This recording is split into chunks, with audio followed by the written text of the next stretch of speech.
మనం బట్టలు వేసుకుంటాం మాసిపోతే మళ్ళీ ఉతుకుతాం, మళ్ళీ రేపు వేసుకుంటాం, మళ్ళీ రేపు కూడా మాసిపోతాయి. అట్లనే సిల్ట్ అనేది వర్షం పడ్డప్పుడు ఆల్వేజ్ ఒక రిసైకిల్. దాన్ని ఏర్పాటు చేసే విషయం లోపల ఎక్కడైనా అవినీతి జరిగింది, తప్పు జరిగిందంటే మీకు you have every right, please expose it, definitely will take action. మేము కూడా బాగా మేనేజ్మెంట్ లెవెల్లో మేము దాన్ని అబ్జర్వ్ చేసే ప్రయత్నం చేస్తున్నాం. అందుకే విత్ ఎవిడెన్స్ డివిజన్ వారీగా డివిజన్ కార్పొరేటర్తో పాటుగా అక్కడ ఉండే పెద్దల యొక్క సంతకాలు తీసుకొని కూడా దానికి సంబంధించి అన్ని రకాల చర్యలు తీసుకుంటున్నాం. ఇది కాక కూడా ఇది సమాజం, తప్పు జరిగితే తప్పకుండా మీరు దాన్ని ప్రజల దృష్టికి తీసుకురండి, మా దృష్టికి తీసుకురండి, చర్యలు తీసుకుంటాం.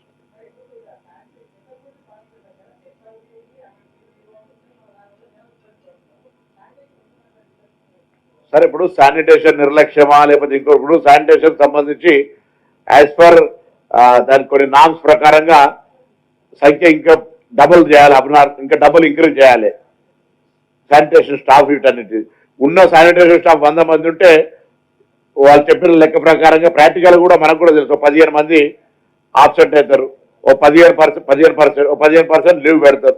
సో పర్సెంట్ ఆఫ్ ఎగ్జిక్యూషన్ కూడా తక్కువవుతుంది. ఇష్యూ ఉంది, ఇష్యూ లేదు నేను కాబట్టి I'm very fine, 100% it's okay అంటే బరాబర్ శానిటేషన్ ఇష్యూ ఉంది. శానిటేషన్ సంబంధించి రామ్కీ తోటి జరిగినటువంటిది కావచ్చు, లేదా సోమా కంపెనీతో జరిగినటువంటి అంటే lifting from house holds, then దాని పాయింట్స్ రేక్ చేరడానికి ఉండే ఇవన్నీ ఒక సైకిల్ చేరడం. దాని మీద ఒక డీటెయిల్ రిపోర్ట్ అడిగినాం.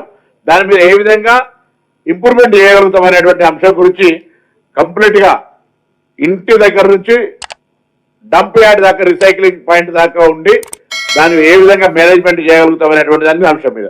తర్వాత ఈ చికెన్ ఆర్ వీటి మటన్ వేస్టేజ్ సంబంధించి కూడా రెవెన్యూ చాలా ఇంప్రూవ్ అయింది. గతంలో తీసుకున్నటువంటి నిర్ణయం మీద సమీక్ష మంచి చెప్పినాం. అది ఆదాయం జిహెచ్ఎంసీకి పెరగడానికి అవకాశం ఉన్నప్పుడు దాని అగ్రిమెంట్ కూడా రివ్యూ చేస్తాను. ఇది ఇప్పుడు పెద్ద ఆదాయం, ఎందుకంటే అది ఈ పెట్స్ సంబంధించిన ఫుడ్ను తయారు చేస్తున్నారు టెక్నాలజీ మారిన కాలంలో. అప్పుడున్నప్పుడు అటువంటి ఏ పరిస్థితి ఉందో ఇలా దాన్ని ఆదాయం రెట్టింపు చేసుకొని ఆ అంశాన్ని కూడా చికెన్ వేస్ట్ మేనేజ్మెంట్ అనేటువంటిది ఒక బిగ్ ఇష్యూ. సో దాన్ని కూడా మేము రెవెన్యూ పెంచుకోవడానికి మున్సిపాలిటీ జిహెచ్ఎంసీ ప్లాన్ చేస్తాం.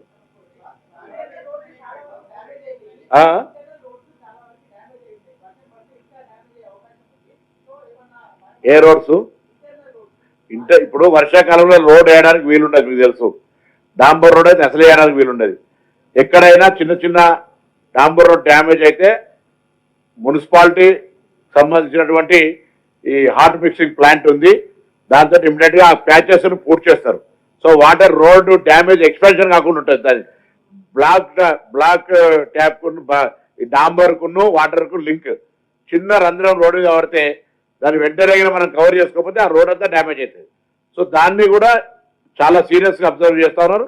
మా దగ్గర ఉన్నటువంటి డిపార్ట్మెంట్ తరఫున ఇంటర్నల్గా జిహెచ్ఎంసీకి ఉంది కాబట్టి దాని నుంచి కూడా రిపేర్ చేసి అవి ఏర్పాటు చేస్తారు రోడ్స్. రైట్, ఒక రిపోర్ట్ తీసుకుంటున్నాం. సాలిడ్ వేస్ట్ మేనేజ్మెంట్ కావచ్చు, సాలిడ్ పికపింగ్ ఫ్రమ్ హౌస్ పాయింట్ కావచ్చు, ఇది స్టేజెస్ సైకిల్ ఇది ఒకటి. దానికి సంబంధించి అంతా కూడా ప్రక్రియ మీద ఒక డీటెయిల్ నివేదిక ఇవ్వడం, దాని తర్వాత ఏదైనా చర్యలు తీసుకోవాల్సి వస్తే గౌరవ ముఖ్యమంత్రి గారు నోటీస్ తీసుకొని చేస్తాం. అందరూ నమస్కారం. పురాతన భవనాలకు సంబంధించి ఐడెంటిఫికేషన్ అయింది.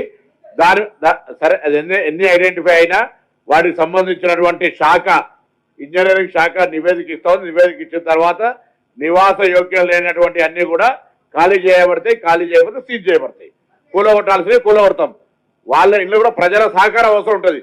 కూలిపోతుందనే బిల్డింగ్ లో ఉండి రేపు పొద్దున ప్రాణ నష్టం జరిగే అవకాశాన్ని మీరు ఇవ్వద్దని కోరుతూ అందరూ నమస్కారం తెలియదు.